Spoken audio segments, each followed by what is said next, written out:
Então, aqui a gente vai para a nossa aula 28, né? A gente vai para a nossa aula 28, e hoje a gente vai entrar no livro 2, né? Terminamos o livro 1 na semana passada. Então, antes de começar, vamos fazer a nossa prece e vamos vibrar para o seu Paulo, a família dele, né? Então, vamos agradecer a Deus, nosso Pai, ao nosso Mestre querido Jesus, aos bons espíritos que nos ajudam em nossa vida, a espiritualidade que trabalha nessa casa aí do Sul, que seja realmente uma casa de prece, de crescimento, de aprendizado, e que esse curso possa ajudar a todos nós a aprendermos um pouco mais com relação à doutrina espírita, e que os bondosos amigos espirituais que sempre trabalham para o bem possam levar um pouco de conforto, de energia para o seu Paulo e sua família. E assim, agradecido, Senhor, pedimos a vossa permissão para iniciarmos o nosso estudo dessa noite. Graças a Deus. Muito bom. Deixa eu só, antes de começar, para ver se veio alguém, se eu já coloco para cima. Não, então a gente vai seguindo em frente. Ok. Então, a nossa aula 28, nós terminamos o livro 1, né?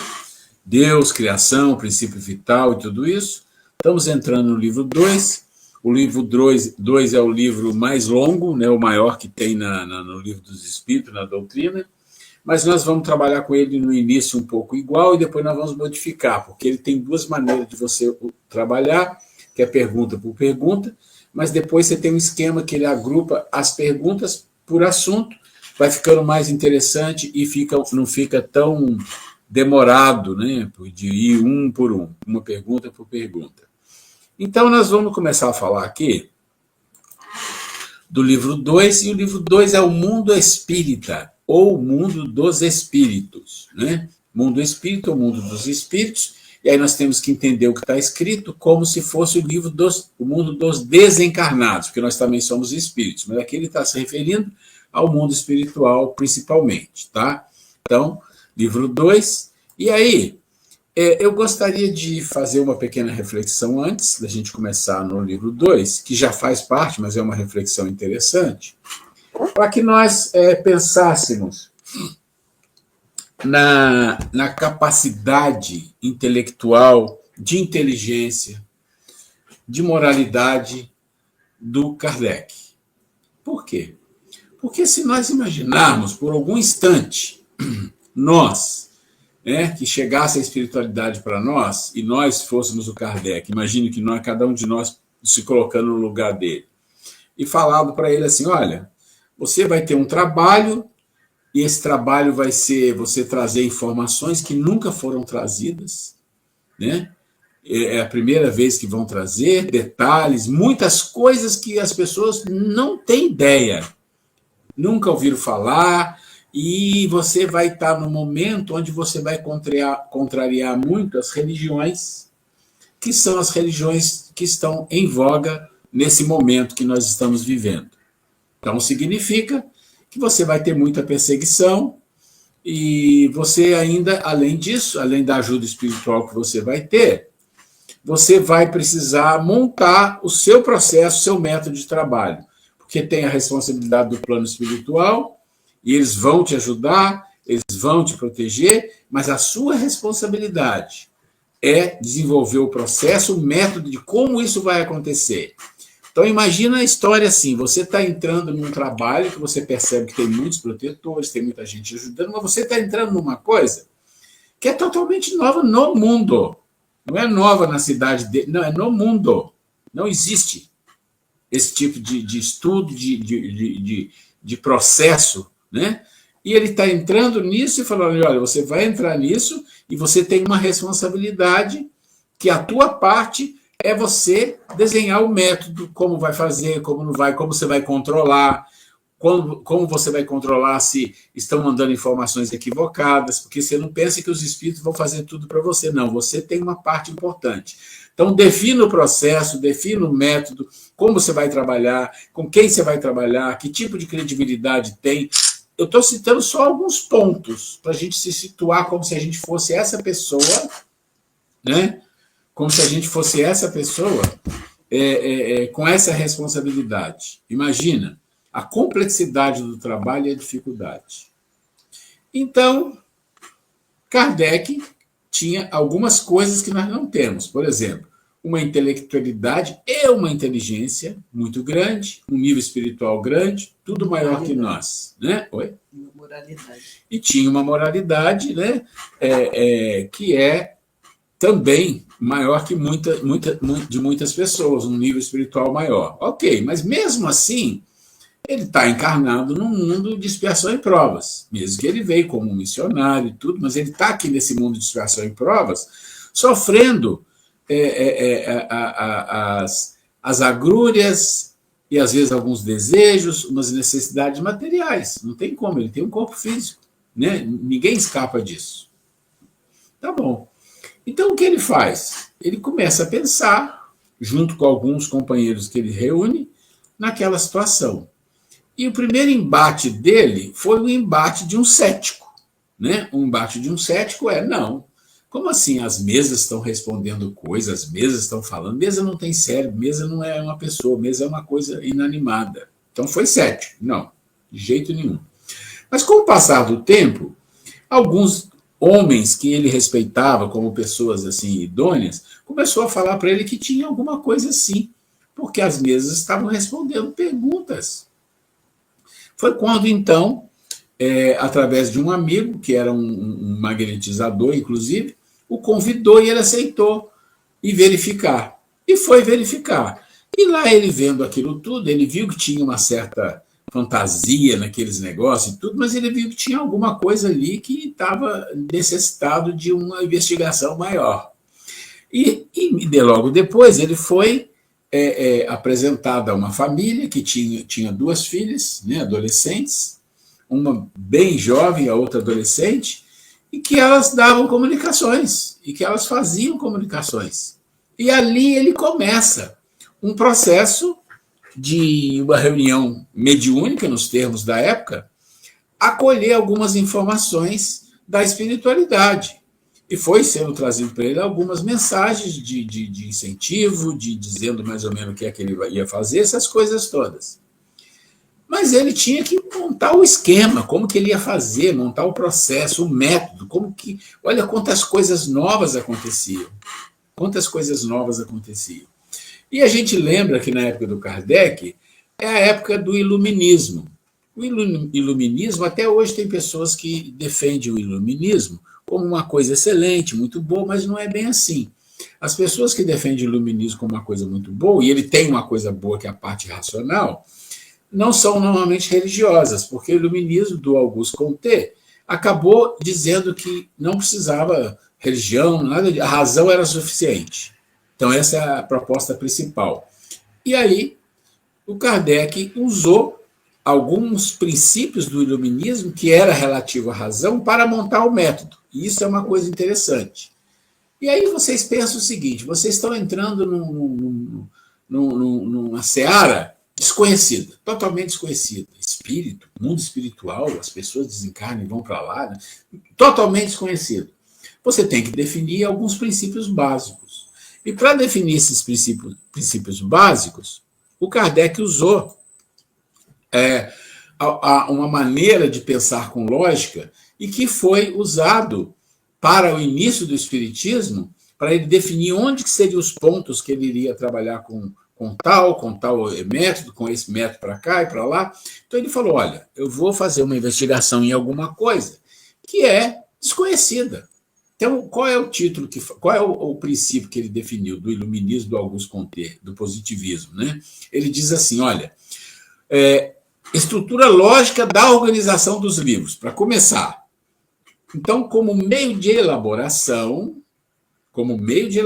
para elaborar, né, para iniciar o processo, o Espiritismo procede exatamente da mesma forma que as ciências positivas, né, o positivismo do Auguste Comte, aplicando o método experimental. Fatos novos se apresentam. Vocês desculpem, depois eu vou mudar essa cor aqui, ficou ruim, né? Mas é exatamente onde eu marquei que é importante, mas eu vou ler. Fatos novos se apresentam. Então, o que ele está dizendo? Olha, você vai entrar numa seara imensa, com um monte de informação que ninguém tem. Isso são fatos novos. Se são fatos novos, que não podem ser explicados pelas leis conhecidas. Então, fatos novos que não são explicados pelas leis conhecidas. As coisas espirituais não são explicadas pelas leis conhecidas. Então, esse é um ponto. Ele os observa, compara e analisa. Então, ele está dizendo o seguinte, olha, se você vai entrar como um cientista, ou como um espiritualista, ou como alguém que tem uma missão de divulgar para o mundo coisas que são totalmente novas, são fatos novos. Então, e as leis que você conhece no mundo, a maneira do mundo entender as coisas, não se aplicam em geral para isso. Então é uma coisa nova, é uma novidade muito grande, não é uma coisinha simples, é um processo imenso. Ok, o que você tem que fazer? Bom, você tem que observar, você tem que comparar e você tem que analisar. Opa, então está aparecendo as coisas que ele começou a colocar que ele teria que fazer. E remontando dos efeitos às causas, né? Então você tem os efeitos que você olha, as mesas girantes, você tem as pessoas que são médios falando coisas do mundo espiritual, o espírito chega, fala. Então isso aqui são efeitos, mas tem que procurar a causa disso. Esse é o ponto. Então, remontando dos efeitos às causas, chega a lei que os rege. Olha como a coisa vai chegando. Chega a lei que os rege. Então, o que você está dizendo com isso? Olha, então, Kardec, é assim, você vai entrar num universo desconhecido, onde você vai perceber que não existem leis que vão explicar isso para você no mundo, porque as leis científicas não vão explicar isso aqui no mundo que você vive, e até hoje não explicam, né? Ainda não vão explicar. Então, você vai ter que pegar tudo isso e começar a observar, comparar, analisar e olhar. Quando as coisas acontecerem, são os efeitos, você tem que entender quais são as causas disso. Você tem que investigar quais as causas que levam a esse efeito. Qual é a causa que leva um adolescente a falar, dizendo que é uma outra pessoa, que é um espírito, e que está dando informação que aquela criança não tem a mínima noção do que é. Que são coisas muito evoluídas, coisas muito complexas. Qual é a causa? Então você tem que entender a causa. Depois que você consegue fazer tudo isso, você deduz-lhe as consequências e busca aplicações úteis. Então depois de tudo isso, você tem que deduzir quais as consequências disso. Qual é a consequência disso? Dessas pessoas falando, desses espíritos falando, dessas crianças, adolescentes que não têm essa condição e está falando um monte de coisa, espírito dizendo que é o espírito tal, espírito B, espírito C. E tudo isso, gente, acontecendo numa profusão imensa, porque aquele momento, aqueles anos ali, foram preparados pela espiritualidade maior. Então, a quantidade de espíritos que viriam ajudar espíritos evoluídos, mas também viriam os outros, porque fazia parte do processo do Kardec, ele demonstrar a capacidade dele de discernimento. E aí você aplica o quê? Aí você consegue aplicar as coisas e as leis, que aí você descobre, olha, tem esse efeito, tem essa causa. Qual a lei que define isso aqui? É uma lei aqui do mundo? Não, é uma lei espiritual. Vamos conversar sobre isso. Eu acho que esse quadro aqui, depois eu vou fazer uma coisa, eu vou trocar essa cor aqui, mas eu vou mandar eles especificamente para vocês, porque eu gostaria que vocês lessem isso com calma, porque isso aqui é muito profundo, é um processo muito filosófico. Mas antes de seguir, eu queria perguntar se ficou claro, se está complicado, se tem dúvida, para a gente já tirar a dúvida aqui. O Ruela. Sim. O Kardec, ele já tinha escrito algum livro antes de começar esse trabalho? Livro espírita, não. Livro espiritualista, não. O Kardec, antes dele começar esse trabalho, ele era um cientista e ele trabalhava em várias áreas. Ele trabalhava como professor, como pedagogo, como escritor, escrevia livros na área de educação na França. Tem material de educação na França que ele fez. Ele estudou com Pestalozzi. Então, ele era assim, considerado um grande educador, culto, e escreveu alguns livros na área de educação, né? Matemática, e tinha alguma coisa, não lembro agora, mas depois eu até vejo as áreas que ele tinha livros escritos. Então, ele tinha essa condição de uma pessoa culta com conhecimentos vastos, né?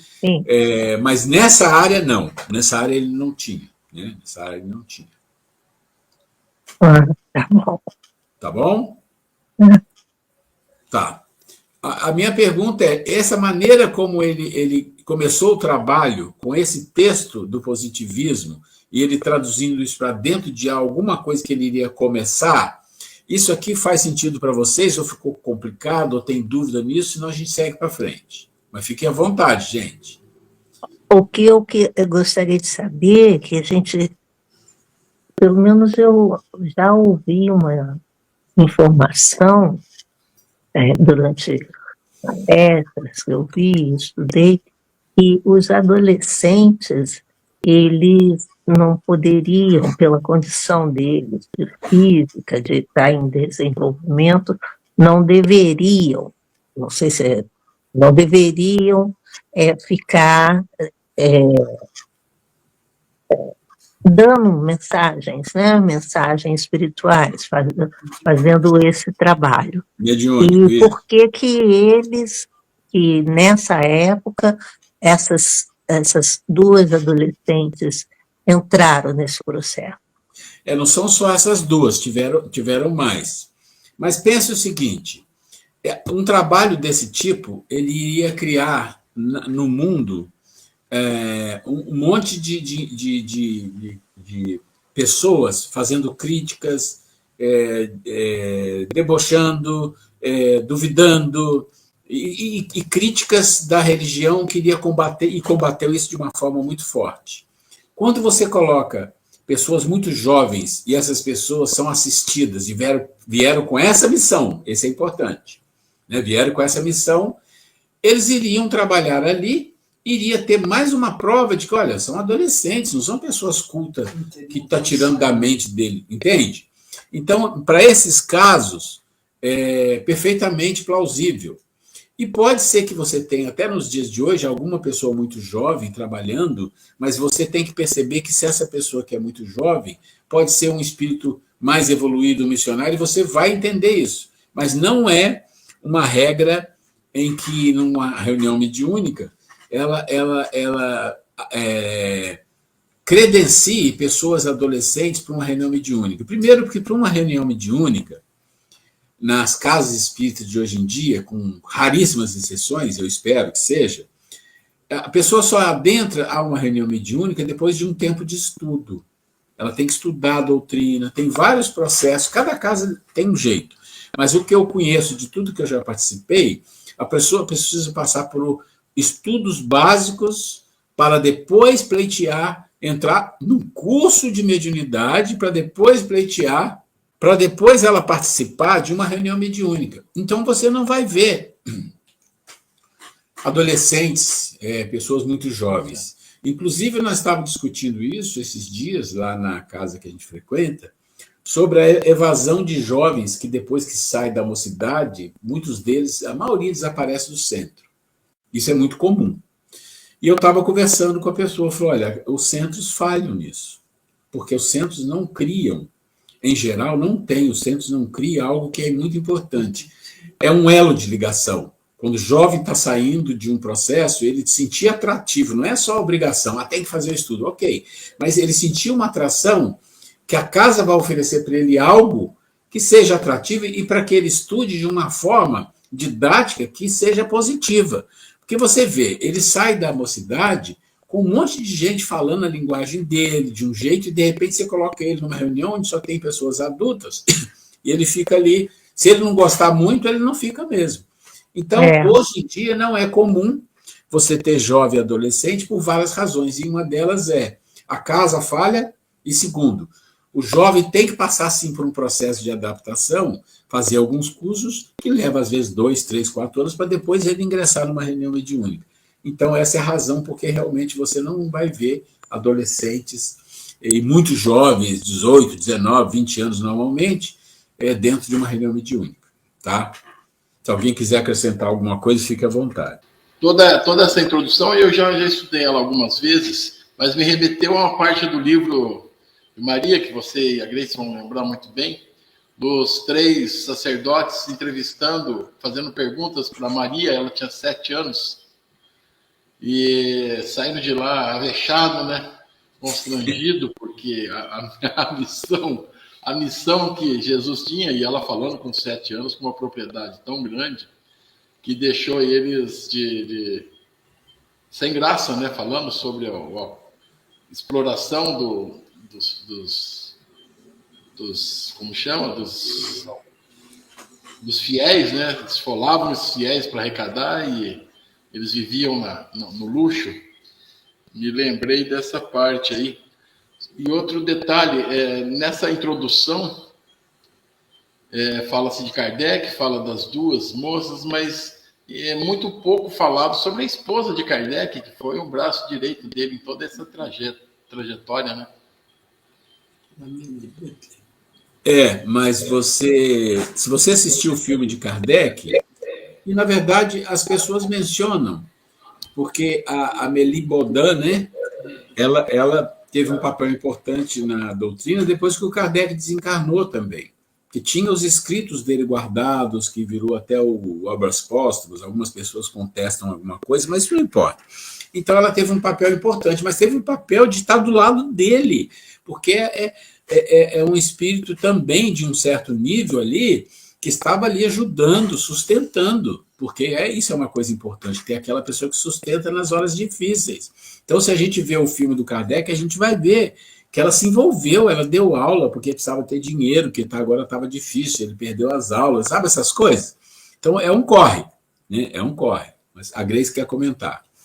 Ô Maurício, em relação a isso que você colocou, da Maria aos 7 anos, falar de tal forma que constrangia os doutores da lei, mas muitas das vezes no próprio livro relata que ela servia como médium ali, né, dos luminares que acompanhavam, que protegiam a ela, as colunas, que eram pilastras de luz, muitas vezes eram eles que falavam, né, através dela. Isso, que é pela minha boca.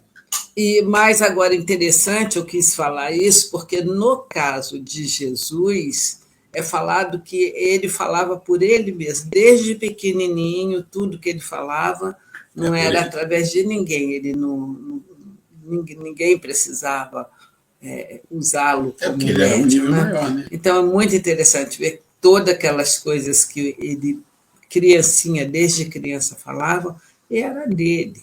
Não precisava ter nenhum tipo de ajuda, nenhum espírito falar através dele, né? Muito bonito isso. Vamos continuar aqui entendendo essa introdução. A Grace colocou uma coisa interessante, e esse livro tem muitas coisas que a gente pode comentar, mas a gente vai ficar por aqui para a gente seguir com a nossa introdução aqui. Mas interrompa quando quiser, por favor. Então, a estrutura do Livro dos Espíritos, ele é uma estrutura que se divide em 4 sublivros ou 4 partes, aí cada um define como quer falar.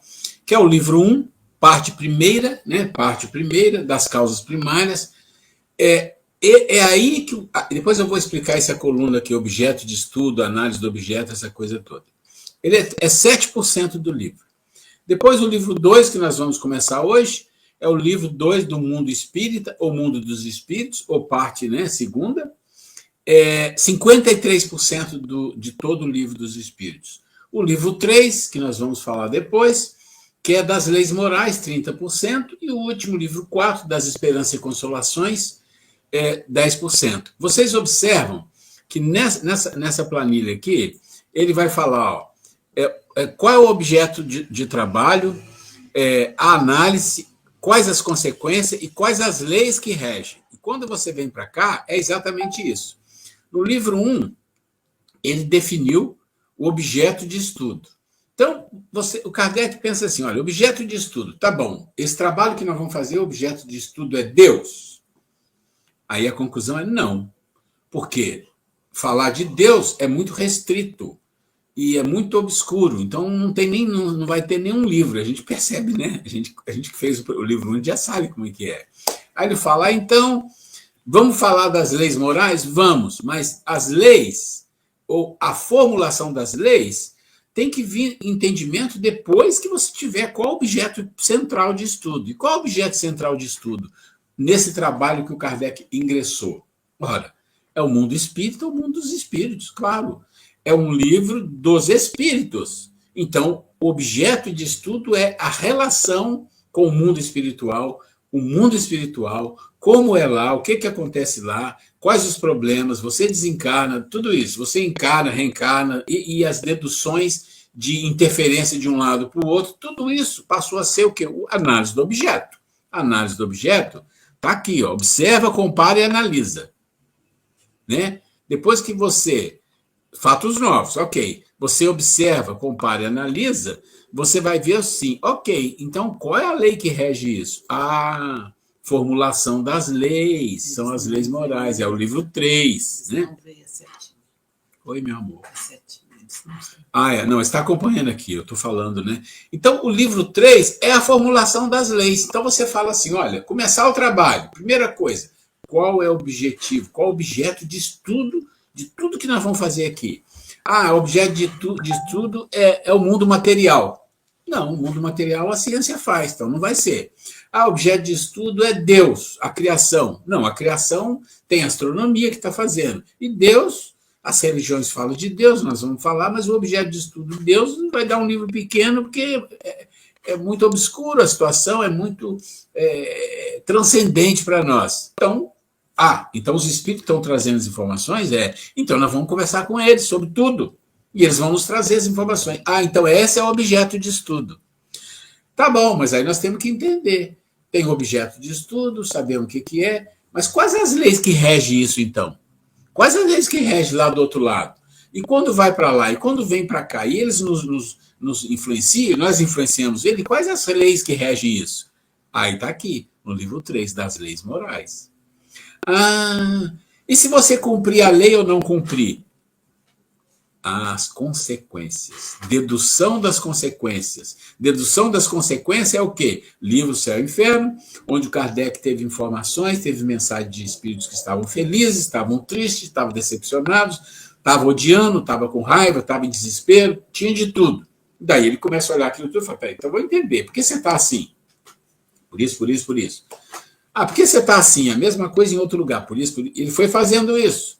E aí, o que significa isso? Dedução das consequências. Quais as consequências de seguir aqui ou não seguir ali? Pronto, está aí. Esse é o processo positivista, que aí é o processo, vamos dizer assim, científico da época, que serviu a ele para fazer o método de como ele iria trabalhar. Muito bem, então vamos ver aqui. Então, vamos imaginar, o Kardec começa a trabalhar, ele tinha um PowerPoint, tá? Então ele fala assim, bom, tem espírito. Então os espíritos, está aqui. Então vou analisar o objeto, vou analisar, ok. Como é que se comporta? Como é que se movimenta? Como é que vive? Como é que se relaciona? Como é que funciona isso? Todas as perguntas importantes que fechariam um processo de análise. Então você fala assim, olha, se o objeto de estudo é o mundo espírita, então eu tenho que entender não só o mundo espírita, mas ele e a relação daqui para lá e de lá para cá. Eu preciso criar algumas perguntas ou alguns processos que me garantam que eu fecho tudo e não deixo escapar nada. Então ele falou, bom, então primeira coisa, existe o mundo espiritual. Está aqui, mundo espiritual. Existe o mundo material. Está aqui. Existem os espíritos. Então qual a primeira coisa que eu perguntaria? A primeira coisa que eu perguntaria é assim, olha, se existe o mundo material, existe o mundo espiritual, tem uma coisa que eu tenho certeza que todo mundo sabe. Existe uma passagem do mundo espiritual para o mundo material.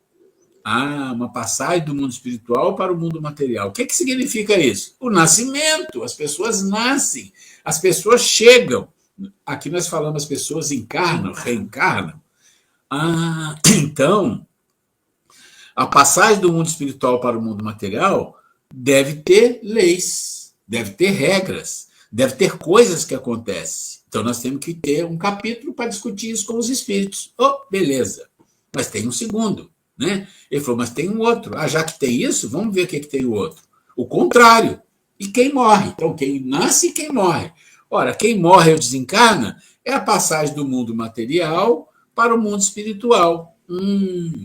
Mas quando a gente morre, a gente tem que saber o que acontece. Mas as pessoas não falam para a gente o que acontece quando morre. Agora falam, que agora são os espíritos falando com a gente.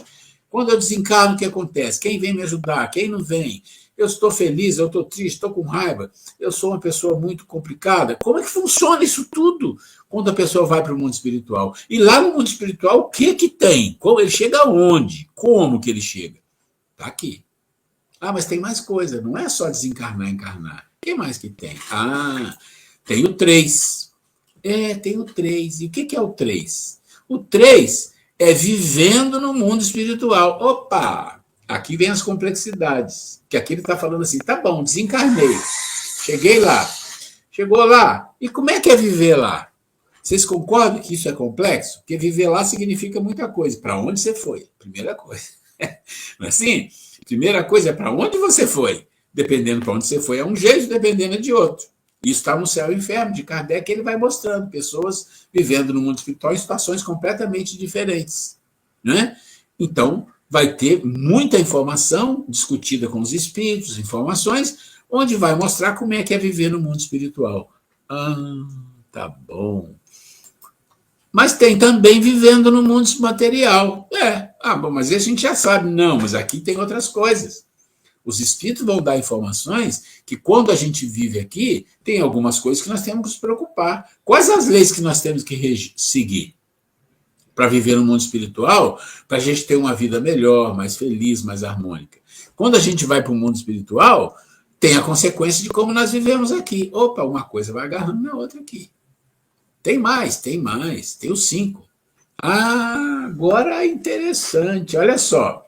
Estando no mundo corporal, quer dizer, você está vivendo aqui, você pode influenciar ou interferir no mundo espiritual. Então, você está aqui encarnado, vivendo no mundo material. Vivendo aqui, você pode influenciar ou interferir no mundo espiritual? Opa, isso aí é interessante. A maioria das pessoas acha que não. A maioria das pessoas acha que, na verdade, é o contrário. Assim, que acha que os espíritos nos assombram, né? E aí vem um monte de crença. Mas tem o contrário. Muitas das vezes, quando eles nos assombram, quando eles nos influenciam, é porque nós influenciamos eles primeiro, é porque nós chamamos, é porque nós temos essa condição. Então tem mais uma coisa que a gente precisa saber. Estando no mundo espiritual desencarnado, eu posso influenciar as pessoas que estão aqui? É o contrário de lá para cá, não é? Opa, claro que pode. Vocês percebem que aí forma um caso de reciprocidade? Eu estou no mundo material e tem um que está no mundo espiritual. Eu influencio ele. Como? Meus pensamentos, meus desejos, meu gosto, o que está dentro de mim.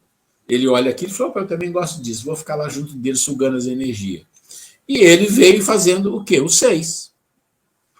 Quando Kardec monta isso aqui, ele fecha o círculo. Ele fecha o círculo no seguinte sentido, olha, se eu vou estudar o mundo espiritual, e tem o mundo material, e tem as relações entre eles, e tem a vida aqui, tudo isso, esses 6 tópicos, fecha esse processo. Então ele tem que escrever os capítulos do Livro dos Espíritos, né? É verdade. E está lá. Aqui você tem o Livro dos Espíritos, o livro 2, livro 2, né? Que vai da questão 76 a 613, 53%. E se você olhar aqui, você vai ver que tem alguns capítulos que são mais explicativos, como que é e tal, né? Mas aqui você vai ver, por exemplo, encarnação dos espíritos. É o 1, lembra disso? Encarnação dos espíritos é sair daqui e vir para cá, é o 1. Então tem muitas perguntas com relação a esse assunto. Retorno da vida corpórea à vida espiritual. O que é isso? É a desencarnação. Opa, é o 2, saiu daqui e veio para cá. É o 2, e assim sucessivamente. Retorno à vida corporal. Opa. Desculpa. Vida espírita. É o 3. Opa, tem muita informação aqui. No Livro dos Espíritos. Aí você vai encontrar informação no livro dos médios. Você vai, porque isso aqui está relacionado com o Livro dos Médios, principalmente, né? Porque é a parte 2. Depois você tem retorno à vida corporal, né? Que é a encarnação, emancipação da alma, que é a saída, e a intervenção dos espíritos no mundo corpóreo, que é o 6, que nós acabamos de ver. Se você pegar mais aqui, por exemplo, você fala ocupações e missões dos espíritos, ele pode se encaixar onde? Ele pode se encaixar aqui dos espíritos e pode se encaixar também aqui, Vida Espírita, no 3. Mas a gente não colocou os principais. Quando você olha, então, os capítulos, vocês vão ver que os capítulos que foram escritos, com algumas com mais informação, eles, em geral, fecham o circuito que o Kardec colocou como um padrão, como um método. Tá? Então, estou explicando para vocês o livro que nós vamos estudar, como foi confeccionado.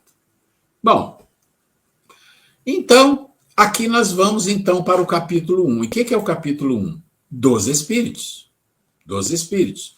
E o capítulo 1 que nós vamos estudar, ele vai da questão 76 a 83, a origem e natureza dos espíritos. Então, alguém tem alguma pergunta, alguma dúvida antes da gente começar? Pode seguir aí da nossa parte. Ok. Então, vamos lá. Livro dos Espíritos, parte 2, do Mundo Espírita ou Mundo dos Espíritos. Pergunta 7683, dos Espíritos. Né? Dos Espíritos. Então, começa. Como podemos definir os espíritos? Aí, essa parte é tão obscura quanto o livro 1, tá? Como podemos definir os espíritos? Podemos dizer que os espíritos são seres inteligentes da criação. Eles povoam o universo além do mundo material. Comentário do Kardec. A palavra espírito é aqui empregada para designar os seres extracorpóreos, e não mais o inteligente, o elemento inteligente universal. Então, que é o espírito? Aqui uma pergunta que está lá, 23, o princípio inteligente do universo. Vocês percebem que a definição é muito vaga. Isso não significa nada para a gente. Porque, na verdade, a doutrina espírita é uma das filosofias e é uma doutrina que tem mais informações, é mais avançada com relação ao mundo espiritual. E a parte da criação, que tem mais detalhes. Mas tem muita coisa que está fora do nosso alcance e não vai estar em nosso alcance por um tempo. E uma delas é entender o espírito. Nós não temos essa compreensão. Né? Nós não temos essa compreensão. O que ele diz a gente tem várias coisas assim, o espírito é uma chama, o espírito é uma luz divina de Deus, é uma criação divina de Deus, uma chama. É um princípio, né? É um princípio inteligente. Aí começa o Miramês, né? Aí vamos lá. A definição do espírito propriamente dito, a sua gênese nos profundos segredos de sua constituição elaborada por Deus, ser-nos-á difícil, por nos faltarem palavras para tais definições. Se obedecemos às leis que regulam o crescimento espiritual, achamos bem melhor pensar no respeito que devemos a todas as criaturas, que deve aprender gradativamente de acordo com as necessidades de ascensão. Definir o espírito em todas as suas particularidades, por enquanto, nos traria certa confusão, por sermos ainda crianças, com necessidade para as primeiras letras sobre a vida. Deus não tem segredos para com seus filhos, mas pede preparo para que possamos suportar as revelações espirituais. Deixa eu ver se continua. Tá. Quando a gente lê isso aqui, aí eu queria falar de uma coisa para a gente ficar muito claro e tranquilo para compreender. Às vezes a gente até lê, e escuta algumas pessoas falar, a doença é do espírito, não é do corpo. Quem está doente é o espírito, não é o corpo. A gente não pode falar isso. Você pode dizer que doença, o que é doença? Primeiro a gente tem que entender, quando a gente está falando a palavra doença, o que significa. Doença é o quê? Uma degeneração de alguma coisa. Por exemplo, do corpo, do perispírito, que também é físico. E se o espírito é uma coisa que você não sabe o que é, e não tem essa informação para ninguém, você não pode dizer como ele é afetado por alguma coisa. Ele pode ficar doente, ele pode degenerar, ele pode ser agredido por determinadas coisas físicas? Não. Aqui está dizendo o quê? Não sabemos o que é. Se não sabemos o que é, ele não pode ficar doente. Mas tem uma coisa que nós temos que compreender. Ele não pode ficar doente, mas ele é imperfeito. Entende? Porque a perfeição vai acontecer, mas doença não.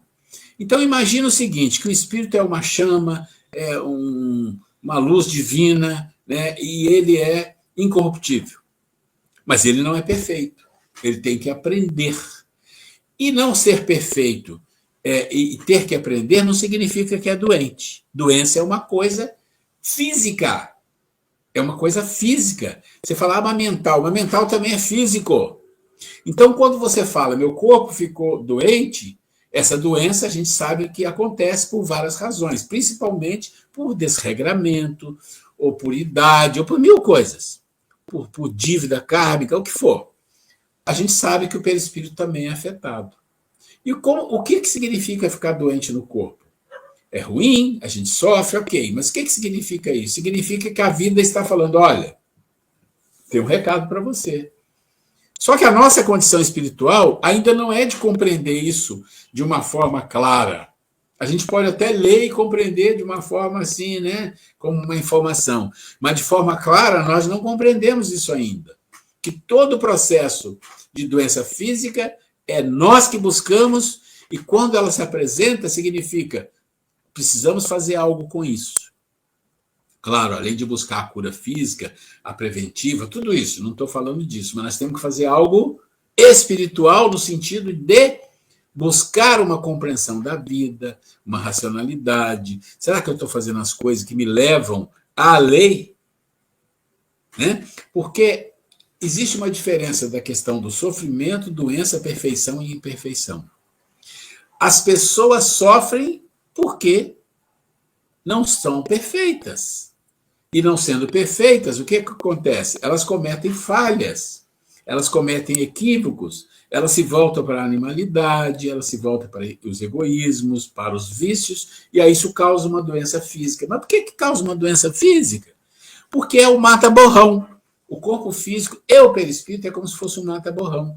Essa dor, que a doença física causa desconforto, causa dor, causa muita coisa, significa um alerta.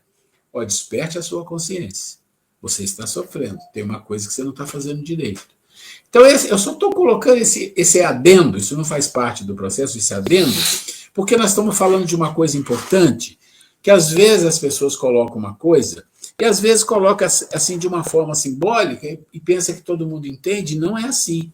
Muitas pessoas falam disso de uma forma como se realmente o espírito ficasse doente, tivesse uma doença, e doença é físico. Aí a mental também é físico. E isso não existe, porque nós não temos capacidade de afirmar algo que a gente não sabe nem como é. A gente não sabe o que é um espírito. Então é só para a gente deixar claro essa questão. Eu vou seguir, tá? Na mesma pergunta, ele continua.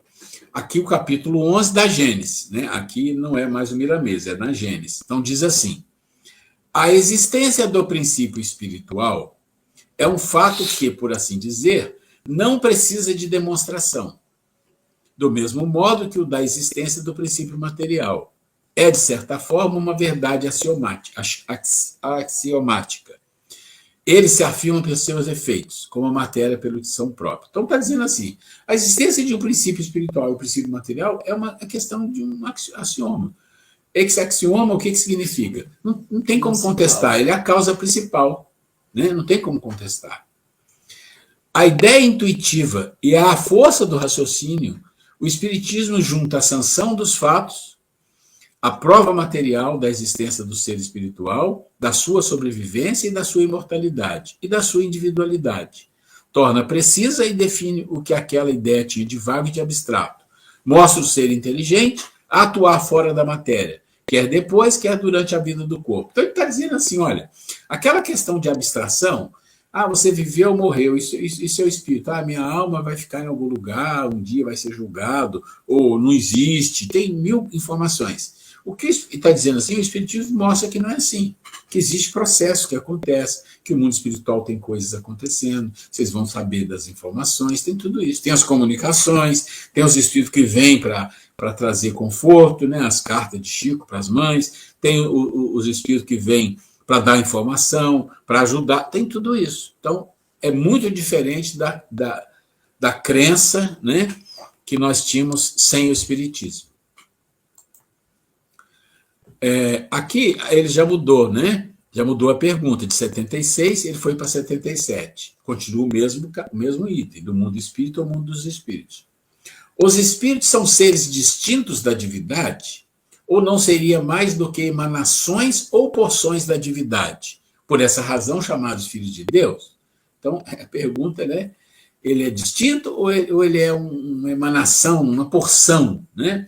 Então, ele está dizendo assim, meu Deus, são sua obra de Deus.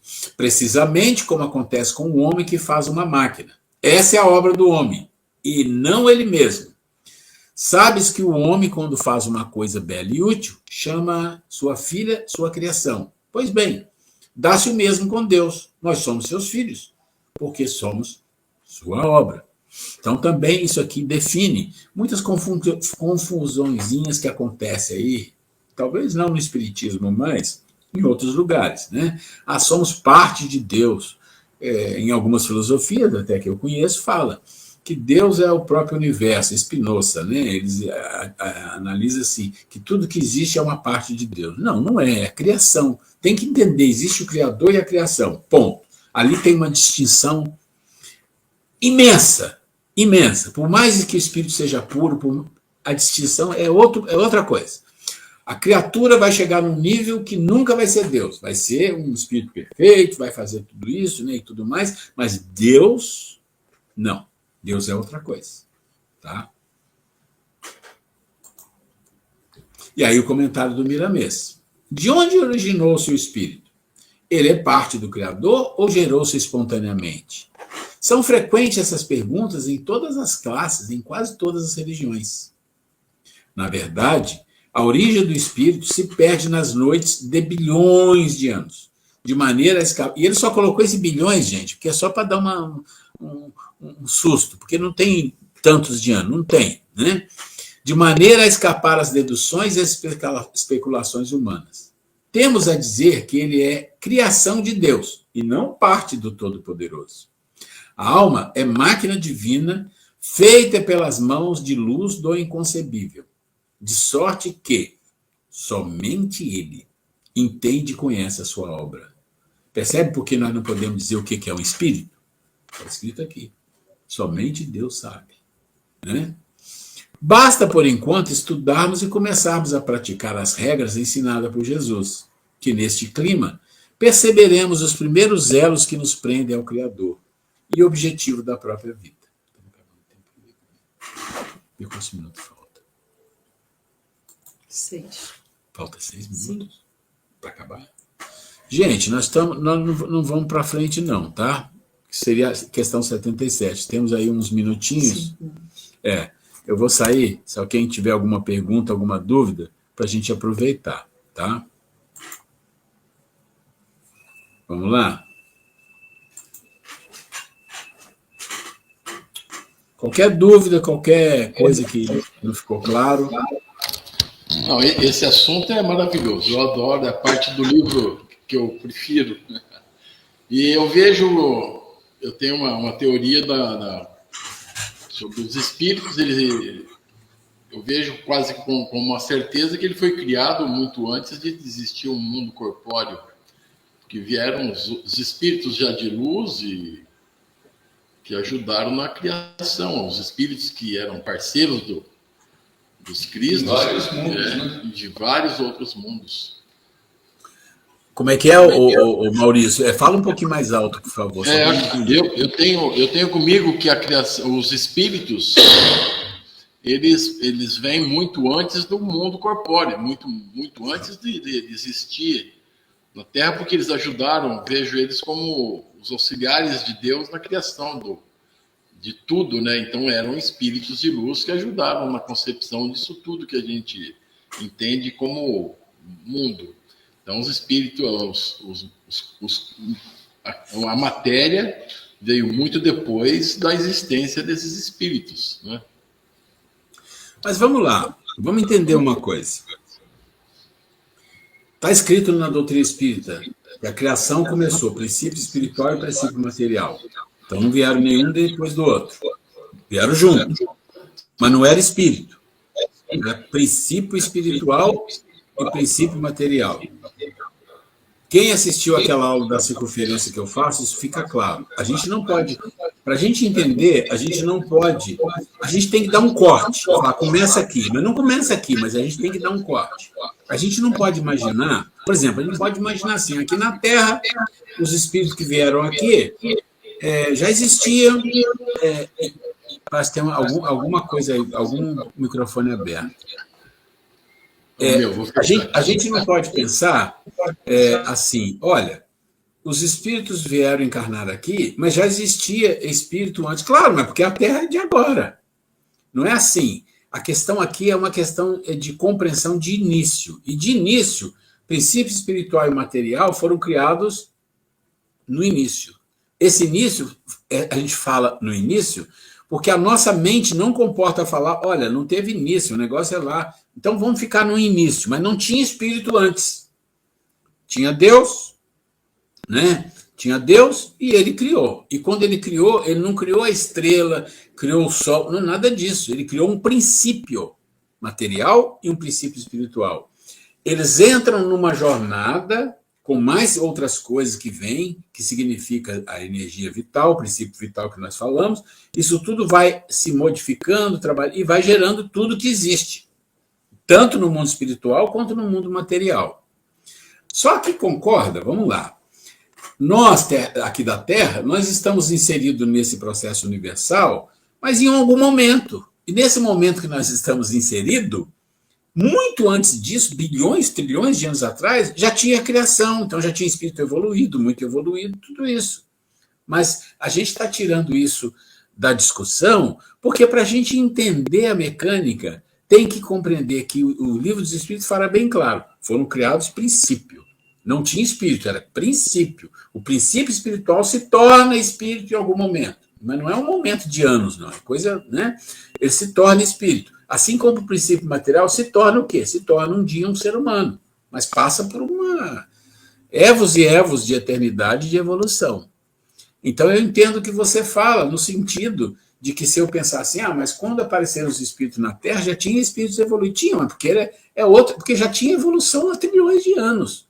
Mas no início, e é disso que se fala lá no livro 1, no início, quer dizer, início de tudo, e isso a gente só fala isso para a gente didaticamente compreender, foram criados 2 princípios, mais o princípio vital que sai do princípio material também.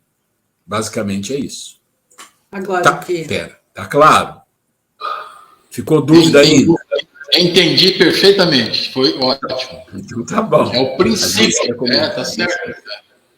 Tá bom. E isso tudo que a gente vai observando, que é encantador da gente estar pensando nisso, né, gente? Como eu sempre falo, não é conversa que a gente normalmente escuta, reflexões que faz, o que somos, de onde viemos, somos espírito, como que tudo começou, né? Então, eu acho muito bonito isso, nós termos essa oportunidade de estudar o espiritismo, que fatalmente, mais cedo ou mais tarde, nós teremos que ter esse entendimento a nível de evolução, né, da eternidade. Mas, então, é muito bom estarmos juntos aqui estudando, né? Gente, alguma dúvida mais, alguma pergunta, aproveita aí.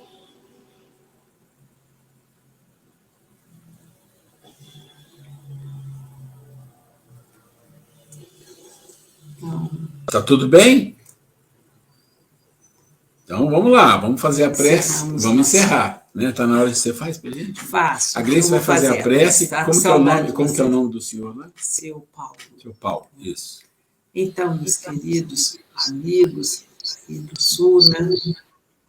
A Laninha, o Roberto, que estão online aí também, junto conosco, vamos unir nossos corações, nossas mentes, rogando a Deus, nosso Pai, que permita que esses bons espíritos continuem nos incluindo, nos dando força para que nós possamos estar sempre em busca desse aperfeiçoamento de conhecimento, que possamos nos instruir, que esta é a lei, Senhor, e que nós possamos estar de uma forma unida juntos em busca desse conhecimento, dessa melhora.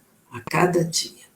Abençoe o senhor Paulo, aonde que ele esteja, na casa dele, juntamente com a sua família, que o senhor Paulo sinta nossas vibrações de amor, de carinho, levando para ele assim também melhoras, rogando a espiritualidade que o sustente, que o ajude nesse processo de melhora da sua saúde, e que todos nós possamos ser abençoados. Que tenhamos uma semana de paz, de muita luz, e que a semana que vem possamos estar aqui novamente estudando. Que assim seja. Graças a Deus. Meus queridos, Yara, todos vocês aí do Sul, um beijo grande, fiquem com Deus. Uma excelente semana para vocês também. Vocês Para também. vocês também. Tchau. Fica com Um Deus. beijo para todos. Até mais. Estou fechando aqui. Boa noite, gente. Boa noite.